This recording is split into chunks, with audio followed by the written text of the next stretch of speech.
I pledge to you that we will do our very best to do what is right. Plus, the big story today, a church in crisis. The Dallas Diocese releases a list of priests accused of sexually abusing minors. Thanks for being with us for News 8 at 4 today. I'm Jason Wheeler. For months now, Dallas Bishop Edward Burns has promised to release this list. It's an effort to restore trust in the church once again. And to be clear, the list of names does not indicate that a priest is guilty of the alleged abuse. I want you to look because we know everybody is interested in seeing the names. We've got two screens here that you're going to see. This is the first of the two of them, of the priests who are accused who are now deceased. So all of these priests have already died, even though their names are being released today as having credible accusations against them. These are the names that Bishop Burns, by the way, has turned over to law enforcement. Again, we've got two screens here of those who were deceased, and we've got two more screens. These are the priests who have been credibly accused. This was released by the diocese today of the priests who are still living. And again, all of those names have been turned over to law enforcement. This almost asks as many questions as it answers because we don't know exactly when these priests were credibly accused. Where exactly were they? Which parish were they in? As you know, priests move around from one parish to another. So this is likely to not give as much of an answer as a lot of parishioners would like to have just seeing these names today. Back in October, you'll remember Bishop Burns made a vow to provide the names of priests who have had credible sexual abuse allegations against them. And basically today, this is the follow through on that commitment.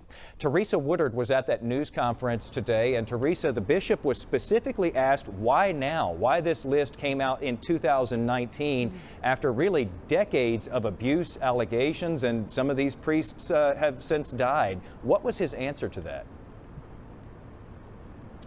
Jason, there's a total of 31 names on that list of priests in the Dallas Diocese who've been credibly accused of sexual abuse of a minor since the 1950s. And Bishop Edward J. Burns truly said it gives him shame and it gives him sorrow that there is even one name on the list. As for why now, he fully admits that the church is in crisis. He says this is a painful yet necessary step in order to try to regain the confidence of Catholics, not just across North Texas, but truly across the world. And of course, we know that there have been revelations that have come out. There was that Pennsylvania grand jury report last summer that mentioned 300 priests from Pennsylvania who were called pedophile priests. There was also allegations of abuse from a cardinal in Washington, D.C. And so in light of those allegations, he felt as if now was the right time to do this. He does say he hopes this is looked at as a sign that the church is becoming more transparent, that sort of the old way of doing things, which was really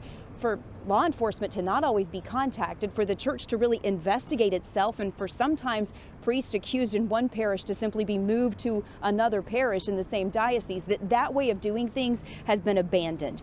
I want you to listen now to Bishop Burns as he describes the steps he says they are taking to ensure that the men who enter the priesthood are truly fit for the job.